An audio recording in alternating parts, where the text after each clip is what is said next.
This headshot was taken in an evenly lit room. Natural light that cast a flat lighting pattern. One way to tell is because the face is lit without a shadow under or around the nose. This other headshot was taken 10 minutes later. It's also flat lit, no shadow under the nose again. Two headshots with a flat lighting pattern on the face. So why does the first picture look like an office badge, but the second look like you found it in a glossy magazine? If we can understand why, then we're in danger of making better portraits. According to some of the greatest artists in history, we shouldn't be using a flat lighting pattern for portraits at all. But there are plenty of examples where it looks amazing. So what's changed with the setups that allow photographers to get away with flat lighting? It's quite clever. Firstly, why shouldn't flat light work? Rembrandt painted way more than 200 portraits using a huge variety of lighting patterns, including split and rim lighting. But I've not found a single flat lit example in any of them. In fact, you'd struggle to find a flat light portrait from any classical painter. And there was a reason that they stayed away from it. Leonardo da Vinci said, "When the eye is placed between the luminous body and the objects illuminated by it, these objects will be seen without any shadow." So he just described flat lighting there, and he's worried about the lack of shadows. Shadows appear to me to be of supreme importance in perspective, because without them, opaque and solid bodies will be ill-defined. He advised his fellow painters to avoid flat lighting in order to elevate their work through the illusion of relief. It's clear that Renaissance artists, just like modern portrait photographers, need light to do two jobs. One, flatter the subject, and two, make them look three-dimensional. Flat light is as flattering to the sitter as it gets, in the sense that it reduces the appearance of lines and blemishes on the face, so it ticks that box. But without shadows on the face, the subject can look flat. There's no direction to the light, no relief. It seems to be coming either from everywhere or directly from in front of the nose, like an on-camera flash. And that's why traditionally the light is often shifted up slightly to give a butterfly pattern shadow under the nose, or a loop pattern shadow if the light is moved up and to the side.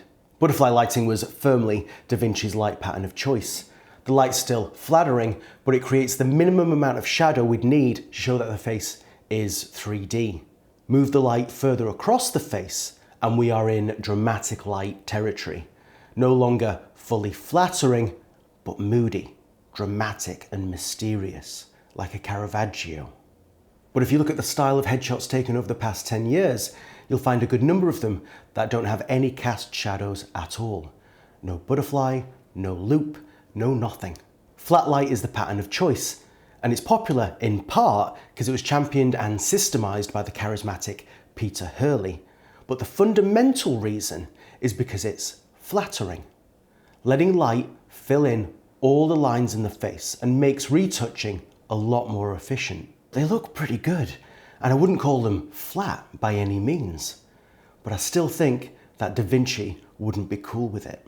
Da Vinci only had access to one light, the sun, and the things that the sun would bounce off.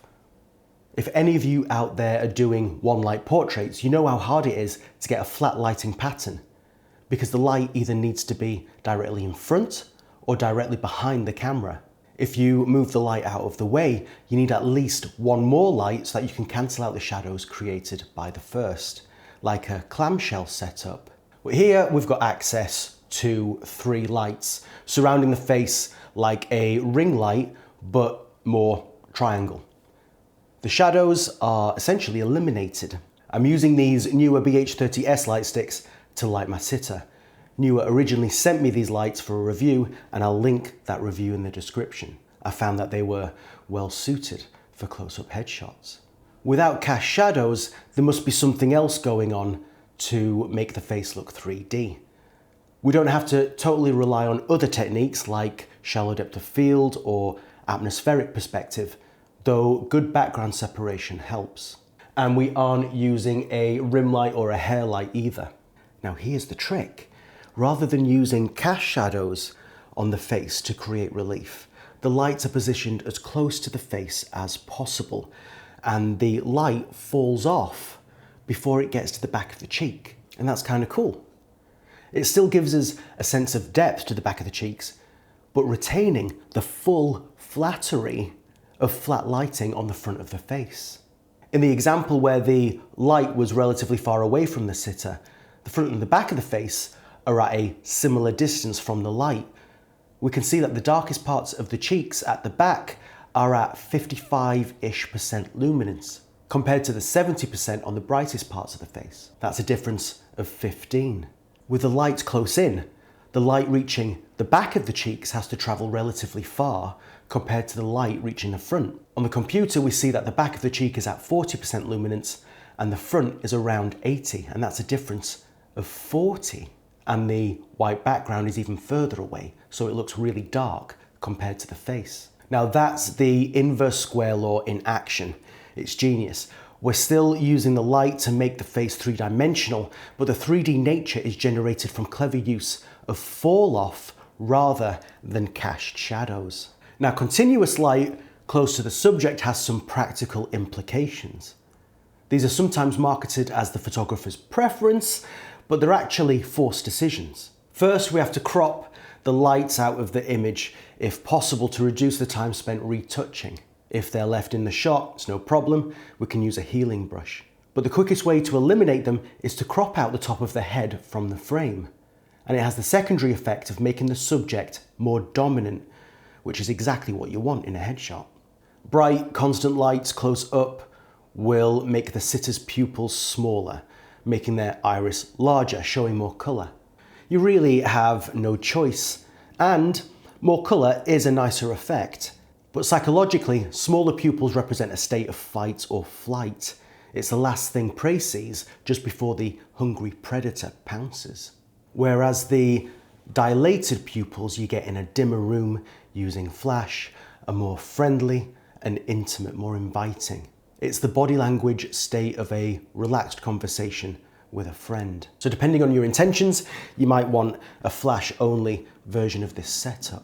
The pupils can only contract so much.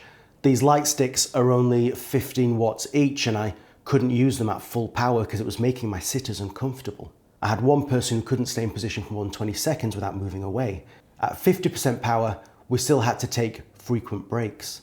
One of Peter Hurley's expression preferences is to encourage a squinch of the eyes, but my sitters made this look without prompting because they're trying to protect their eyes from the bright lights. I'd recommend photographers spend 20 minutes looking through their LED setup so they know how it feels. That understanding will help you guide your sitter through the process, and you can make it as comfortable as it can be. The catchlight in the eyes are uniquely angular and a far cry from the more expected natural shapes like a round light or a square window. I quite like it, and when photographers of the future inspect historic work, this catchlight will be a dead giveaway that the picture was taken in the early 21st century. And here's a point you might not have noticed. In a one light setup, if I'm chatting with my sitter and their head moves, we can easily change from a butterfly pattern to a loop, even to a Rembrandt light with small movements of the face. I try not to pose them rigidly because I want them to be comfortable and relaxed. So I accept that the light pattern might change between frames. In the triangular flat light setup, you can actually have quite a lot of head rotation and the pattern remains flat light. You might change the tones on the cheeks, but it's actually quite difficult to create any type of shadow under the nose. The pattern stays flat, very consistent, and I love consistency. We've gone through all of these examples with all three lights equally bright, but we also have the option of changing the brightness of each light independently. Turning the lower light down in power allows a slight shadow to form under the nose. It's a borderline butterfly pattern. This makes me happier because I prefer the inside of the nostrils to be in shade, and I think my clients do too. Having one of the top lights brighter than the other introduces a directionality to the lighting. It's not as flattering, but it adds some character to the final image. We need to be careful though. If the bottom light is still turned up, we begin to underlight the face. And underlighting is still as unflattering today as it was in the 1500s. If you want a unique style, then underlighting is one that you know other photographers will not be copying from you.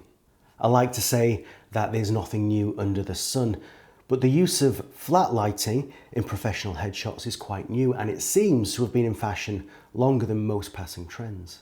I'm pretty sure lots of you are taking headshots like this, so let me know in the comments if you've adopted this style for yourself and how you've modified it to make it your own.